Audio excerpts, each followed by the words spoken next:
মুর্শিদাবাদ জেলায় এসআইআর খাড়ায় পড়ে 11 লক্ষেরও বেশি মানুষকে বিচারাধীন করে রাখা হয়েছে ভোটারদের। এত বড় একটা জেলা যেখানে 62 লক্ষ ভোটার, 90 লক্ষ মানুষের বাস, সেই জেলাতে এসআইআর করতে গিয়ে এসআইআরে যখন খসড়া তালিকা টাঙানো হলো তখন যে পরিমাণ নাম সেখানে ডেথ কেস বা ডবল নেমের কেস বাদ গিয়েছিল, আমাদের কোনো বক্তব্য ছিল না। আমরা সেটা মুর্শিদাবাদের মানুষ সকলে মিলে সব রাজনৈতিক দল কম বেশি মেনে নিয়েছে। কিন্তু যেটা 1,36,00,000 যেটা হিয়ারিংয়ের জন্য নোটিশ দেওয়া হলো, সেই নোটিশের রাজ্য সরকারের যে সমস্ত কর্মচারীগণ এই এসআইআরের কাজে নিযুক্ত ছিলেন, বিএলও, বুথ লেভেল অফিসার থেকে শুরু করে ARO, assistant ARO, election OC, তারা সকলে মিলে যে ভুল পদ্ধতিতে যে এসআইআরের কাজ করলো বা প্রত্যেকটা মানুষের নাম তুলতে গিয়ে যে স্পেলিং ভুল করলো, তার জন্য আজকে 60 লক্ষেরও বেশি মানুষের গোটা রাজ্য স্তরে নাম পেন্ডিং রাখা হয়েছে, বিচারাধীন রাখা হয়েছে। তার মধ্যে দুঃখের বিষয় এই মুর্শিদাবাদে 11 লক্ষর বেশি, পাশে মালদাতে 8 লক্ষেরও বেশি। এই মুসলিম অধ্যুষিত এই জেলায় ইচ্ছাকৃতভাবে ইলেকশন কমিশন এবং রাজ্যের সরকারের ভুল পদ্ধতিতে এসআইআরের কাজের কর্মীদের যে নিয়োগ করা হয়েছিল তার খেসারত কেন আম পাবলিক দেবে বা সাধারণ মানুষ দেবে?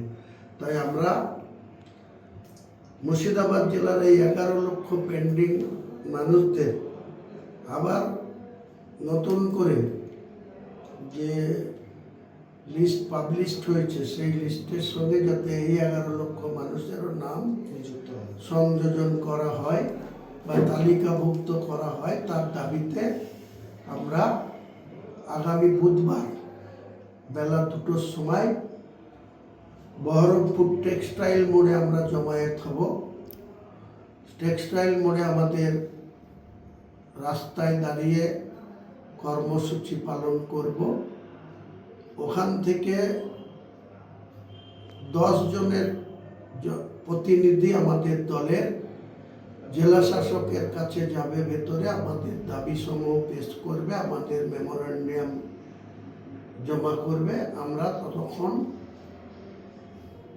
2টোর মধ্যে আমরা সবাই যেন বহরমপুর টেক্সটাইল মোড়ে পৌঁছাই এবং 4টে পর্যন্ত আমরা সেখানে এই কর্মসূচি করব। আমাদের 1 পয়েন্ট এজেন্ডা, একটাই এজেন্ডা, মুর্শিদাবাদের 11 লক্ষ মানুষের যে নাম পেন্ডিং রাখা হয়েছে, বিচারাধীন করে রাখা হয়েছে, তাদের নাম তালিকায় সংযোজন করতে হবে, তালিকায় অন্তর্ভুক্তি করতে হবে। যতক্ষণ পর্যন্ত এই নাম মূল তালিকায়, পূর্ণাঙ্গ তালিকায় না আসবে, ততক্ষণ পর্যন্ত যেন রাজ্যের নির্বাচন কমিশন বা ভারতবর্ষের নির্বাচন কমিশন ইলেকশন ডিক্লেয়ার না করে, সেটাই আমাদের জেলা শাসকের মাধ্যমে, রাজ্যের চিফ ইলেকশন অফিসারের মাধ্যমে গণেশ কুমারের আমরা ঘুম ভাঙাতে চাই। এই দাবিতে আমরা আগামী বুধবার মুর্শিদাবাদ জেলার বিভিন্ন প্রান্ত থেকে আমাদের যারা কর্মী, আমাদের যারা নেতৃবর্গ, বিশেষ করে আমরা ডোমকল, হরিয়ারপাড়া, বেলডাঙ্গা 1-2 ব্লক, কাঁদি, লালবাগ, MJ ব্লক, এই সমস্ত জায়গার কর্মীদের বেশি বেশি করে বহরমপুরে ওই টেক্সটাইল মোড়ে বেলা 2টোর আগে পৌঁছানোর জন্য বিশেষভাবে আবেদন করছি।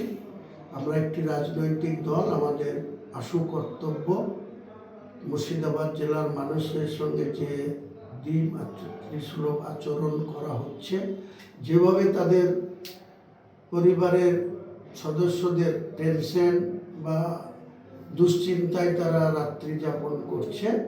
অবিলম্বে এটা থেকে মানুষকে মুক্তি দিতে হবে। এই 11 লক্ষ মানুষের সাবজুডিশিয়াল যেটা করে রাখা হয়েছে, যেটা বিচারাধীন করে রাখা হয়েছে, সেটা থেকে তাদের মুক্তি দিতে হবে এবং পূর্ণাঙ্গ তালিকায় নাম তুলে দিতে হবে। নমস্কার।